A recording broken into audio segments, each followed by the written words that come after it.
Hi guys, welcome back to my channel. This is Bhumika Singh and today I'm here with a new video. I hope you will like this video.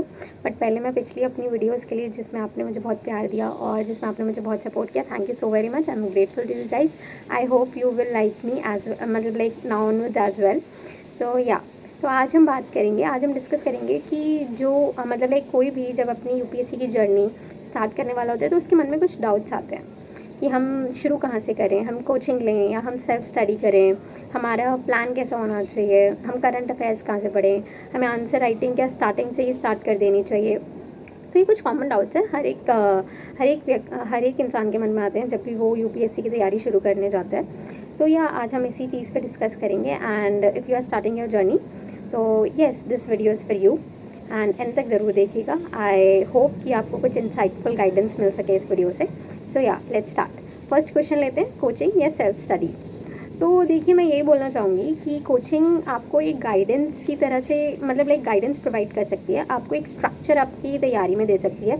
अगर आपको मतलब like कुछ ही नहीं पता UPSC के बारे में, ठीक है, आपके वो सब्जेक्ट्स भी नहीं रहे हैं आपके कॉलेज में और स्कूल में, और आपका फर्स्ट अटेम्प्ट है और आपको कुछ समझ में नहीं आ रहा, तो देन आई विल से कि गो फॉर कोचिंग. मतलब लाइक उसमें कोई टैबू नहीं है कि ठीक है यार कोचिंग हमने कोचिंग ली है, ऐसा कोई चीज़ नहीं है. अगर आपको नहीं आ रहा कुछ समझ में और आपको कोई स्ट्रक्चर गाइडेंस नहीं मिल रही, देन आई वुड से कि गो फॉर कोचिंग. और अगर आजकल मैं बोलूँगी कि अगर आपको बजट कंस्ट्रेंट्स हैं, देन आई वुड से कि आजकल यूट्यूब पे बहुत सारी फ्रीली अवेलेबल भी हैं चीज़ें, तो you can go for that also. मतलब लाइक आई वुड से कि फर्स्ट अगर आपको फ्री जो चीज़ें आजकल यूट्यूब पे हैं आप उनसे पहले लीजिए, और अगर फिर भी आपको समझ में नहीं आ रहा है देन आई वुड से कि ठीक है, फिर आप मेंटोरशिप और प्रॉपर गाइडेंस में जा सकते हैं. तो क्योंकि मैंने भी कोचिंग ली थी अपने फर्स्ट ईयर एंड देन मैंने अपना आई वुड से कि अगर मुझे कुछ समझ में नहीं आ रहा और मुझे अपना कुछ वो है तो फिर मैं यूट्यूब की हेल्प ले लेती थी, और अगर साइट्स हैं तो मैं उनकी हेल्प ले लेती थी. तो येस, बट मेजर थिंग है कि कोचिंग ना आपको एक गाइडेंस ही दे सकती है. कोचिंग आपको बता सकती है कि ठीक है यार हमें ऐसे पढ़ाई करनी है और ऐसे नहीं करनी है, बट मेन जो बात है वो आपको 10% ही फ़ायदा देगी. जो आपका 80% और 90% जो चीज़ है वो सेल्फ स्टडी ही है. मतलब लाइक आप कोचिंग लो या ना लो, सेल्फ स्टडी तो आपको करनी ही पड़ेगी. सेल्फ स्टडी को तो आप सब्स्टिट्यूट नहीं कर सकते कोचिंग से. तो येस, आई वुड से कि इफ़ यू आर मतलब like financially good and if you don't have any problem तो आप गो फॉर कोचिंग. मतलब लाइक उसमें कोई गलत चीज़ नहीं है, कोचिंग कोई गलत चीज़ नहीं है, you can go for it. तो येस, तो पहला क्वेश्चन मैं मतलब लाइक मैं यही आंसर देना चाहूँगी कि ठीक है, अगर आपको कोचिंग लेनी है, आपको कुछ समझ में नहीं आ रहा, आपका फर्स्ट अटेम्प्ट है, तो देन गो फॉर इट. और अगर आपको बजट कंस्ट्रेंट्स हैं तो यूट्यूब पे आजकल फ्रीली बहुत सारी चीज़ें अवेलेबल हैं, आप वहाँ से भी अपना स्टार्ट कर सकते हैं. तो येस, बट मेन थिंग तो सेल्फ स्टडी ही है. आपको सेल्फ स्टडी करनी ही पड़ेगी चाहे आप कोचिंग लो या ना लो. तो now let's go to the second question कि हम स्टार्ट कहाँ से करें, है ना. सबके मन में आता है कि ठीक है यार हमने अब पता तो चल गया कि हमें कोचिंग लेनी है या सेल्फ स्टडी करनी है, बट मेन थिंग आती है कि अब हम स्टार्ट कहाँ से करें, स्टार्ट करें तो करें कहाँ से. तो मैं बोलूँगी कि स्टार्ट आप मतलब लाइक पहले तो सिट बैक करो, रिलैक्स करो, सिलेबस पढ़ो. यूपीएससी ने तो अपनी चीज़ बता रखी है ना कि हाँ यार मैं यहाँ से पूछता हूँ, और उसके PYQs देखो कि हाँ यार मैं ऐसे पूछता हूँ. तो आई वुड से कि आपने अगर अपनी तैयारी शुरू करी है या नहीं करी, बट आप पहले सिलेबस देखिए यूपीएससी का, देन उसके PYQs एनालाइज कीजिए, क्योंकि ये दो मेन चीज़ें हैं. यही आपका बेसिक्स और आपको अपनी तैयारी को किस दिशा में लेके जाना है यही आपको बताएंगे. ये दो चीज़ें बहुत इंपॉर्टेंट है. एंड जब आपको सारा सिलेबस समझ में आ जाए अच्छी तरह, मैं तो कॉपी लगा के रखती थी सिलेबस की अपने मतलब लाइक दीवार पे ऐसे चिपका के कि ठीक है यार ये सिलेबस है, इसके थ्रू मुझे ऐसे ऐसे पढ़ना है और ये चीज़ें मुझे ऐसे कंप्लीट करनी है. और PYQs आई वुड से कि मैं डेली 10 से 20 PYQ सॉल्व करती थी, और उनके क्या बेसिक्स हैं, ये नहीं कि हाँ मैंने क्वेश्चन रीड कर लिया और इसके MCQs और इसके आंसर्स ऑप्शंस देख लिए. No, that's not the PYQs वैसे सॉल्व नहीं होते. एक एक ऑप्शन को आपको एनालाइज करना होता है कि ठीक है यार अगर ये ऑप्शन पूछा है तो इसका भी कोई वो होगा, इसका भी क्या बेसिक्स है, तो आपको ये हर एक ऑप्शन के भी बेसिक्स में जाना पड़ेगा. तो आई वुड से कि ठीक है आप पहले कॉपी लगा लो अपने दीवार पे जहाँ भी आपका जो भी आपका रूम है सिलेबस की, एंड डेली 10 PYQs आप सॉल्व करो. एंड धीरे धीरे मेंस के PYQs के साथ भी आप अपनी उसको सब्स्टिट्यूट करते जाओ, क्योंकि कभी कभी मेंस के PYQs से भी प्रीलिम्स के क्वेश्चन बन जाते हैं. तो येस, एंड फिर मैं बोलूँगी कि आप 6 to 12 की NCERTs पढ़ें. स्टार्टिंग में तो सारी ही NCERTs पढ़ें 6 to 12 की, सारे सब्जेक्ट्स की। एंड बाकी जब धीरे धीरे टाइम हो जाए और आप सेकेंड या थर्ड रिविजन अपना दे रहे हो तो आप 11th-12th पे जा सकते हो फिर आप डायरेक्टली, क्योंकि आपने बेसिक्स आपके क्लियर हो गए ना एक बारी। एंड बेसिक्स ही इसमें बहुत इंपॉर्टेंट होते हैं, बेसिक्स का ही मेन रोल होता है, सारा खेल ही बेसिक्स और PYQs का है इसमें। और जब आपके PYQs और बेसिक्स और ये सब चीज़ें हो जाए देन आई वुड से कि गो फॉर स्टैंडर्ड बुक्स, जो भी पॉलिटी की लक्ष्मीकांत है, फेमस बुक्स तो सभी को पता है, आजकल मार्केट में सब कुछ है ही अवेलेबल, तो इसमें तो मेरे को बताने की कोई ज़रूरत ही नहीं है कि ठीक है कौन सी बुक्स आपको पढ़नी है कौन सी नहीं पढ़नी। पॉलिटी के लिए सबको पता है कि फेमस लक्ष्मीकांत, हिस्ट्री के लिए मॉडर्न हिस्ट्री के लिए Spectrum, and these are the books. Then go for standard books, but पहले UPSC सिलेबस, PYQs, 6 to 12 NCERTs, then standard books. क्योंकि अगर आप सीधा ही स्टैंडर्ड बुक्स पे चले गए और वो, तो फिर आपका फाउंडेशन क्लियर होगा ही नहीं। ठीक है, तो ये हमारा second question. Now let's go for the third question. जो हमारा थर्ड क्वेश्चन सबसे रहता है कि हम डेली रूटीन कैसे बनाएं, हमारा रूटीन कैसा होना चाहिए। तो इस चीज़ में मैं बोलूँगी कि डेली आपका रूटीन ऐसा होना चाहिए कि आपकी पढ़ाई में कम से कम ऐसा रूटीन बनाओ कि 6 से 8 घंटा तो आप अपनी पढ़ाई को दे ही रहे हो, मतलब जिसमें आप पढ़ रहे हो, सिर्फ पढ़ रहे हो। जो भी आपके टारगेट्स आपको कोचिंग वालों ने दिए हैं, आपने खुद से कुछ टारगेट्स बनाए हैं, तो आप वो 6 to 8 आवर्स में अपने कंप्लीट कर रहे हो।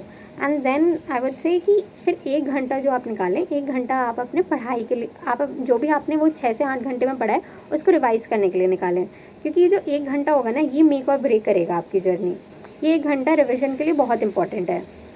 तो या मतलब 6 से 8 घंटा आप अपनी पढ़ाई को दीजिए अच्छी तरह। आप जैसे भी आप कंफर्टेबल है, मैं ये नहीं कहती कि 4 बजे उठो 5 बजे उठो तो ही आपका एग्ज़ाम निकलेगा। जिस भी टाइम, अगर आप रात में पढ़ना चाहते हैं, अगर आप सुबह पढ़ना चाहते हैं, जैसे भी आप टाइम अपना मैनेजमेंट करना चाहते हैं वैसे कीजिए। बट 6 से 8 घंटा उसमें पढ़ाई का पक्का ही पूरा ही होना चाहिए, और 1 घंटा रिविज़न का होना ही चाहिए। मतलब लाइक अगर आप रिविज़न ही नहीं करोगे तो आप पढ़ते ही जा रहे हो, पढ़ते ही जा रहे हो, पढ़ते ही जा रहे हो, आपने नोट्स बना ही लिए, बट उनको फिर आप रिवाइज़ करोगे ना, फिर एकदम से इतना सारा बोझ आ जाएगा कि फिर आपको भी नहीं पता चलेगा, फिर आपकी हैबिट ऐड हो जाएगा। तो या कंसिस्टेंसी इज़ मोर इम्पॉर्टेंट, कि ठीक है स्टार्टिंग में क्वांटिटी से ज़्यादा क्वालिटी और कंसिस्टेंसी पे ध्यान दीजिए कि आप क्या पढ़ रहे हैं। और फिर जो भी चीज़ें, और स्टार्टिंग में या मतलब लाइक आई वुड से कि एकदम से ये नहीं कि हाँ आज तो मुझे 10 चैप्टर ये पूरे करने हैं, नहीं।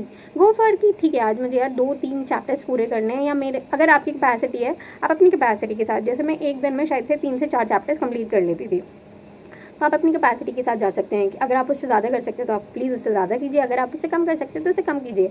पर क्वालिटी और कंसिस्टेंसी मैटर करेगी इस चीज़ में, क्वांटिटी मैटर नहीं करेगी। क्योंकि क्वांटिटी के अगर आप जाओगे तो आप कभी अपना सिलेबस भी पूरा नहीं कर पाओगे, आपकी जो मैनेजमेंट होगा और आपकी जो मेहनत होगी बहुत हैज़ार्ड होगी, और फिर आपको लगेगा कि यार मैंने मेहनत तो करी, मैंने पढ़ा तो, बट उसका कोई रिजल्ट ही नहीं आएगा, वो रिजल्ट आएगा भी नहीं। मैं मतलब बता रही हूँ क्योंकि मैंने 2 साल ऐसे ही किया है। बाद में मैं खुद को डिपार्टमेंटलाइजेशन करती थी, सब कुछ करती थी। तो या धीरे धीरे मतलब लाइक धीरे धीरे आप चलो, क्योंकि UPSC ना मैराथन है, स्प्रिंट नहीं है कि आपने एकदम से ही कर लिया। ये लंबी रेस है, तो आपको लंबा ही धीरे धीरे ही ऐसे होता है ना कि कछुए की चाल धीरे धीरे, तो फिर या मतलब लाइक आपको पार करा देगी ये नदिया जो भी है। मतलब लाइक मुहावरा आप ले लीजिए, मेरी इतना मुझे मुहावरे आते नहीं हैं। तो या let's go for the fourth question कि करंट अफेयर्स हम कहाँ से पढ़ें। तो आज मैं मैं बोलना चाहूँगी कि मार्केट में ना हुआ बना दिया करंट अफेयर्स का, कि यार करंट अफेयर्स नहीं किया तो आपका एग्ज़ाम नहीं निकलेगा, ये बहुत इंपॉर्टेंट है। ऐसा कुछ नहीं है। मेरा 2022 और 2023 का मैं बोलूँगी, जो मैंने एग्ज़ाम दिया था अपना प्रीलिम्स, मेरी GS की कट ऑफ बहुत अच्छे से क्लियर हुई थी। CSAT में मुझे प्रॉब्लम हो गई थी, और मैं शायद से आज भी वो चीज़ रिग्रेट करती हूँ कि मुझे CSAT की तैयारी बहुत अच्छे से कर लेनी चाहिए थी उस टाइम बट मेरी GS में मेरे बहुत अच्छे मार्क्स आए थे। मेरा क्लियर किस वजह से हुआ, PYQs, सिलेबस एंड बेसिक्स मेरे क्लियर थे। मेरे इन 3 की वजह से मैं कहती हूँ कि मेरा मतलब लाइक मेरे वो 2 एग्ज़ाम्स बहुत अच्छे मार्क्स से क्लियर हुए थे, क्योंकि ये तीनों चीज़ें मेरी बहुत, आज भी मैं कहूँगी ये तीनों चीज़ें मेरी आज भी बहुत पिन पॉइंट पे क्लियर है। तो अगर मैं दोबारा से इस जर्नी में आना चाहूँ तो आई नो कि मैं कर ले जाऊँगी। ठीक है, कभी कभी मतलब टाइम होता है, शायद से मेरा अभी वो टाइम नहीं था, क्या पता कल को मेरा टाइम आ जाए।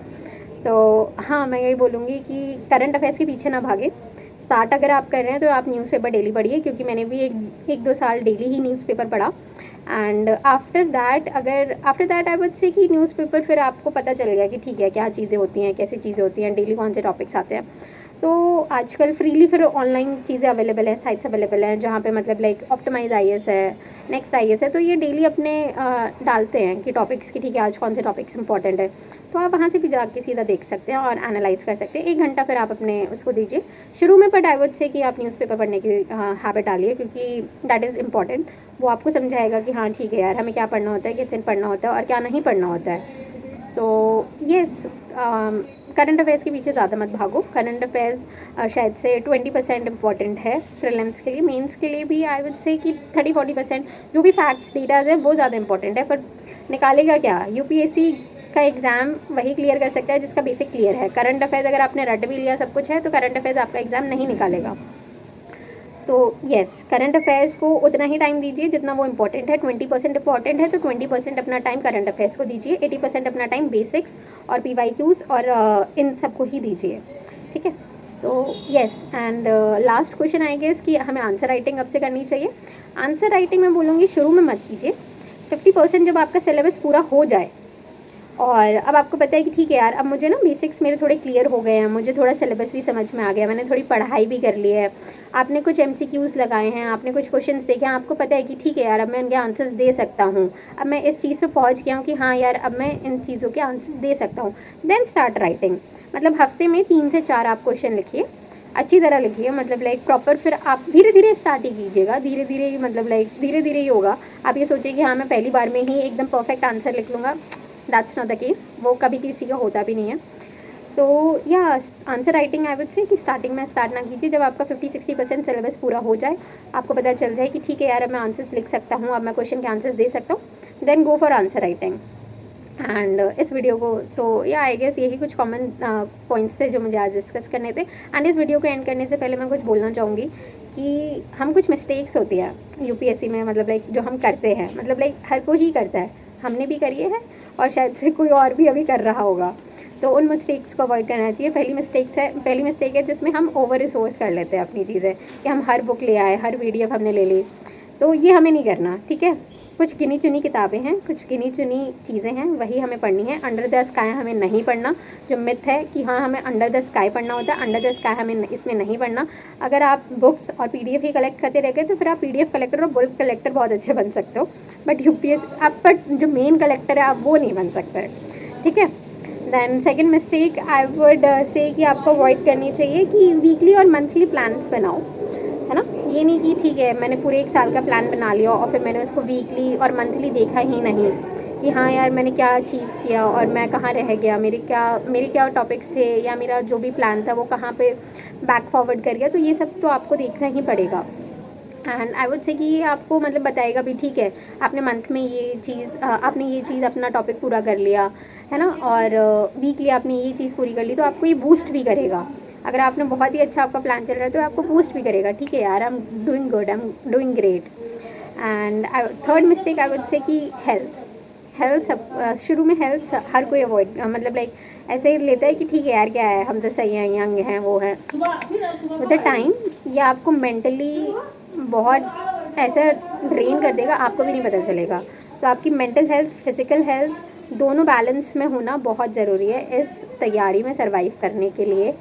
तो yes, this is from my side. I hope मतलब like you will like this video. I hope आपको इस वीडियो से कुछ फ़ायदा हुआ हो।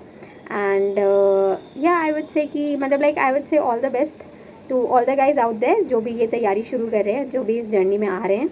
All the best to you guys and I hope you will do great. I hope you will do good. And so yeah, that's it from me, from my side. And I'll come soon with the next topic or with the next video. So till then, stay calm, stay healthy, keep learning and keep growing. Yeah, bye guys.